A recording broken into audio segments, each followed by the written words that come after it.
Decision देना है। तो आज हम वही डिस्कस करते हैं लॉ ऑफ इक्विटी में। ये भी एक बुक है आप लोगों के सिलेबस की, law of equity, basic principle of law है।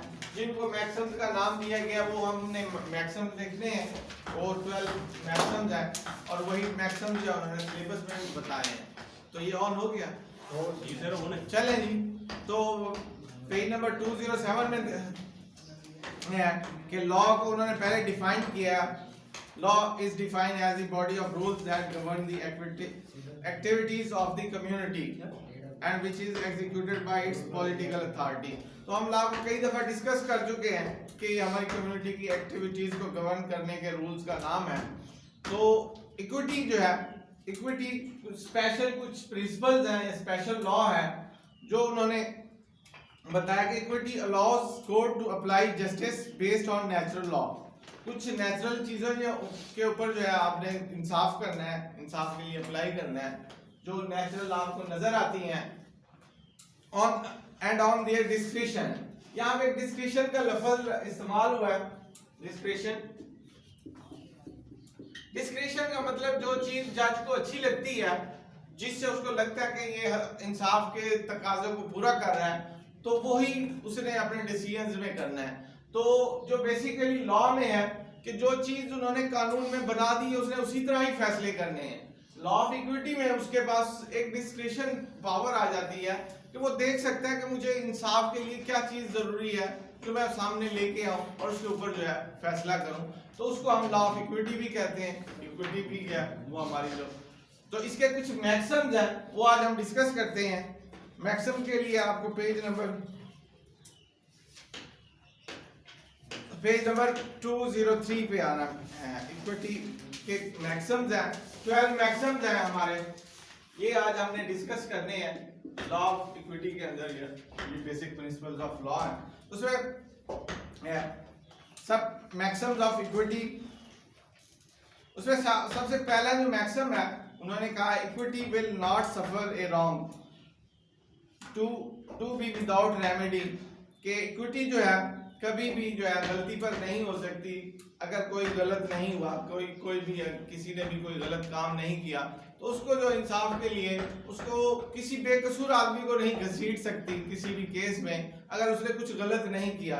तो इसलिए उसका पहला मैक्सिम है this maxim develop as common law and no new remedy only monetary damages maxim must be treated with caution. तो उन्होंने कहा कि इसको ट्रीट करना है एहतियात के साथ कि किसी बंदे को भी इस बात पे घसीटा नहीं जा सकता कि उसने बेकसूर शख्स हो और वो अदालतों के चक्कर खाता रहे। तो मैं इस चीज को जो है उन्होंने बेसिक प्रिंसिपल में कहा कि सबसे पहले उस बंदे को देखना है कि उसने क्या गलती की है, उसको क्या जो है उसने। तो इसका पहला मैक्सिम है ये। अच्छा, इसके बाद नंबर 2 पे है equity follows the law. Equity जो है सब कुछ अपनी तरफ से नहीं कर सकती, उसको लॉ को फॉलो भी करना है। Courts will firstly apply common law. तो कोर्ट्स ने जो है सबसे पहले कॉमन लॉ को अप्लाई करना है। And if this not fair then an equitable remedy will be provided. तो अगर वहां पे उसको इंसाफ नजर नहीं आता कि मैं इसको इंसाफ नहीं दे सकता तो फिर इन प्रिंसिपल्स को सामने रखते हैं। ये जो मैक्सिम्स के प्रिंसिपल्स हैं इनको सामने रख के फैसला करना होता है और उन्होंने अपनी डिस्क्रिशनरी पावर भी इस्तेमाल करनी होती है कि मुझे एज अ जज बनाया तो मुझे भी इंसाफ के तकाजे पूरे करने पड़ेंगे, इंसाफ को सामने देखना पड़ेगा। तो ये उसका सेकंड जो है सेकंड मैक्सिम है इक्विटी जो है वो लाजमी तौर पर लॉ को फॉलो करती है। इसके बाद जो थर्ड मैक्सिम है he who seeks equity must do equity. जो इक्विटी की बेस पर कोई भी इंसाफ लेना चाहता है उसको पहले भी उसने अपने आप को भी इस चीज पे सामने रखना है कि मैं जो एक शरीफ शहरी हूं तो मेरे साथ ये क्यों गलत हुआ। तो उसने अपने आप को, अगर वो खुद क्रिमिनल है और जाके कह दे कि मुझे इंसाफ चाहिए तो वो कहेंगे कि आप खुद तो साफ हाथों से नहीं आए।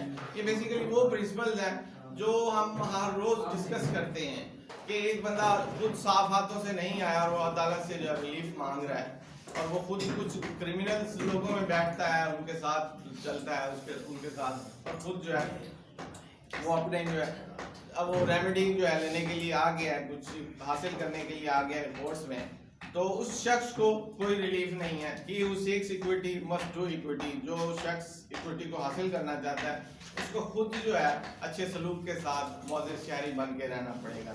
Remedy will only be provided where you have acted equitable in the transaction।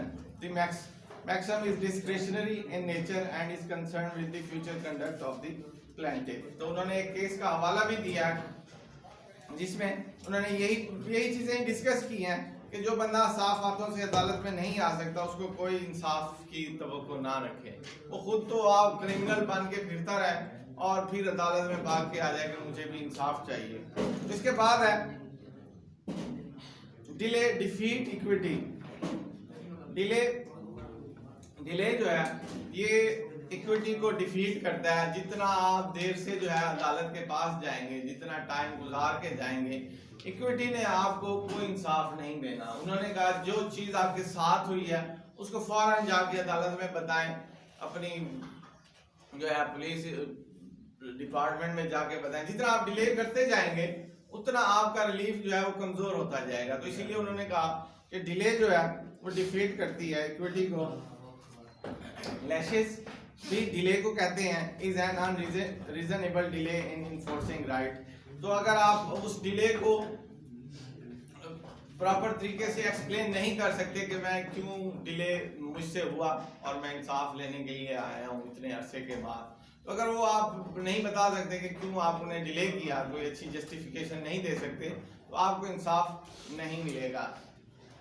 तो इक्वालिटी इज इक्विटी। इससे अगला जो मैक्सिम है वो है इक्वालिटी इज इक्विटी कि when more than one person is involved in owning a property, the courts prefer to divide property equally। तो courts ने कोशिश करनी है कि प्रॉपर्टी को भी ऐसे ही डिवाइड करना है इक्वली तौर पे। अगर वो इक्विटी की बेस पे कहते हैं कि हमें जी इक्विटी की बेस पे इंसाफ चाहिए, तो जितने लोगों का हक बनेगा सबको ही उन्होंने प्रॉपर्ली डिवाइड करके देना है।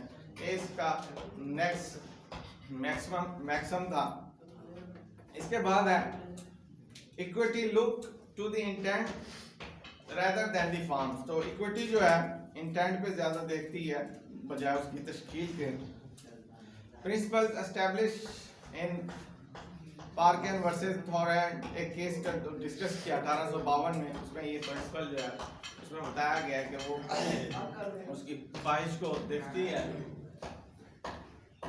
बजाय उसकी तशकील को। This maxim is where the equitable remedy for rectification. Rectification कहते हैं तस्दीक को, किसी चीज को आप रेक्टिफाई करते हैं। Was establish this allow for a contract to be contracted when the terms are not correctly recorded. तो उन्होंने ये कहा कि अगर आप किसी भी कॉन्ट्रैक्ट के अंदर चले गए हैं तो जरूरी नहीं है कि आप जो है उस कॉन्ट्रैक्ट के ऊपर पूरे आते हैं। उसकी जो है उन्होंने अंदर की इंटेंशन भी देखनी है कि आपने किस बेस पे जो है इस कॉन्ट्रैक्ट को साइन किया था और किस बेस पे जो है वो आपके साथ जो है एग्रीमेंट पे आए थे। उसको मुकम्मल तौर पर देखना है। ये सिर्फ नहीं देखना कि यदि कॉन्ट्रैक्ट में आया है तो लाजमी तौर पर इससे इन्फोर्स ही करवाना है। तो उसके अंदर की जो है खतोखाल को भी देखना है बजाय उसका सिर्फ ऊपर की जो है फॉर्मेशन को देखें। तो ये उसका नेक्स्ट इक्विटी का मैक्सिमम था।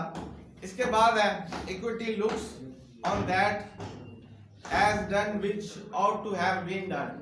तो इक्विटी जो है इस चीज को देखती है कि जो चीज हुई है जैसी कि होनी चाहिए थी, जो चीज हुई है ऐसी होनी चाहिए थी। इसका मतलब उन्होंने मैक्सिमम का यही बताया कि द जज look at this contract from the enforceable side and the situation they would be in hand the contract being completed। तो जो चीज उनको enforceable लगती है कि ये चीज हो सकती है तो उसको enforceable ही करवाएंगे। जो चीज पॉसिबल है वही करवानी है। जो चीज इम्पॉसिबल है, एक आप इसको ऐसे समझ लें कि एक स्टेज परफॉर्मर है, उसने टाइम दिया और उस टाइम पे वो बीमार हो गया तो उसने कंपनसेशन देना है। उसे इन्फोर्स तो नहीं करवा सकते कि आए जी दोबारा आपके लिए अरेंज करते हैं और उसी टाइम वही टाइम मुकर्रर करें और उसी टाइम पे आप गाना गा के चले जाएं। तो वो उतनी ऑडियंस इकट्ठी करना, उस तरह का टाइम बनाना ये मुश्किल है, तो उससे जाना ही वसूल करेंगे। उन्होंने कहा जो चीज़ सामने नज़र आती है वही चीज़ इन्फोर्स करवानी है जो पॉसिबल है। इसके बाद नेक्स्ट मैक्सिमम है equity imputes an intention to fulfil an obligation, तो वो इस इंटेंशन के ऊपर जो है इम्प्यूट करती है कि ऑब्लिगेशन जो है फुलफिल होनी चाहिए। If a person completes an act, अगर कोई शख्स जो है अपना एक्ट कंप्लीट करता है, that could be regarded as the fulfilling an original obligations, it will be taken as such। तो जिसने एक obligations fulfill किया तो दूसरे की भी जरूरी है कि वो भी जो है अपनी obligations को पूरा करे। ये कॉन्ट्रैक्ट्स की बातें हैं, ये आगे आप कॉन्ट्रैक्ट एक्ट में भी पढ़ेंगे कि अगर एक साइड से परफॉर्म हो जाए, एक बंदा पैसे भेज देता है किसी चीज को मंगवाने के लिए, तो दूसरे की भी जिम्मेदारी बनती है कि उसने भी जो है फुलफिल करना है। इसके बाद है इक्विटी एक्ट्स इन पर्सोनम। पर्सोनम कहते हैं एक शख्स को इक्विटी जो है ऐसे एक्ट्स करती है जैसे एक शख्स के खिलाफ हो या एक शख्स के अगेंस्ट ही ये केसेस बनते हैं इक्विटी के। इक्विटी जो है ओवरऑल आप बहुत सारे लोगों के खिलाफ नहीं, पूरी पब्लिक के खिलाफ नहीं केसेस कर सकते, एक ही शख्स के खिलाफ केस कर सकते हैं। तो equity this maxim states that equity relates to a person rather than their property. It applies to a property outside a jurisdiction provided that a defendant is within the jurisdiction। तो इसमें भी उन्होंने case का हवाला दिया pan versus Lord. तो इसके बाद है where the equities are equal the first in time prevails। जहाँ पे इंसाफ जो है नजर आता है कि एक शख्स को इसको भी मिलना चाहिए, इसको भी मिलना चाहिए, इसको भी मिलना चाहिए। तीन लोग आ गए हैं एक ही प्रॉपर्टी के खरीदार, एक ने 1980 में ली वही प्रॉपर्टी, दूसरे शख्स ने उसको जो है 1990 में बेच दी, फिर किसी को तीसरे को जो है 2000 में बेच दी, 2000 में जो है सेंचुरी में बेच दी।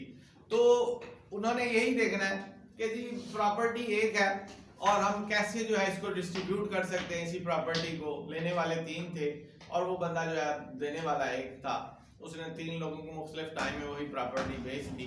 तो कोर्ट ने यही देखना है कि जो फर्स्ट टाइम जिसने ट्रांजैक्शन की थी प्रॉपर्टी उसको मिलेगी, बाकियों को उसने पैसे भी देने हैं वापस, और जो उनका हर्जाना बनेगा, जो उनके पैसे रिजर्व रखने का जो है वो चीजें ले सकता है, लेकिन प्रॉपर्टी उसी शख्स को मिलेगी जो फर्स्ट टाइम उसने परचेज किया। ये भी एक इक्विटी का मैक्सिमम है जो हमारी कोर्ट्स में रोज डिस्कस होता है। बाद औक़ात एक प्रॉपर्टी जो दो लोगों में एक बंदा फरोख्त करके भाग जाता है, फिर जब काबू आता है तो वो यही देखते हैं कि जी पहले किसने ली थी, तो प्रॉपर्टी वो फर्स्ट शख्स को जो है प्रिवेल करती है, उस शख्स का हक पहला बनता है जिसने फर्स्ट टाइम जो है उसको प्रिवेल किया होता है।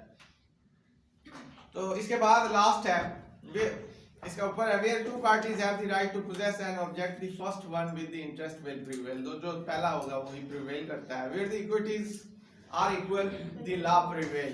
तो उन्होंने कहा जहाँ पे दोनों शख्स जो है इक्विटीज में इक्वल है तो उनको कानून के मुताबिक ही फैसला किया जाएगा, वहां पे फिर इक्विटी जो है वो साइड पे हो जाएगी और कानून जो है वही उसके हिसाब से ही उन्होंने फैसला करना है कि हाँ जी कानून क्या कहता है और उसके हिसाब से जो है उन्होंने फैसला करना है। Where two parties want the same things and the court can't honestly decide who deserve it most, they will leave it where it is।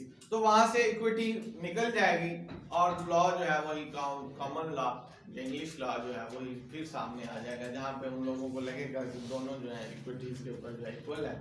तो यहाँ पे हमारा आज का टॉपिक खत्म होता है। ये 12 मैक्सिम्स हैं, ये बहुत ही जरूरी है, ये इस दफा आएंगे, उनको 3 स्टार्स कर लें।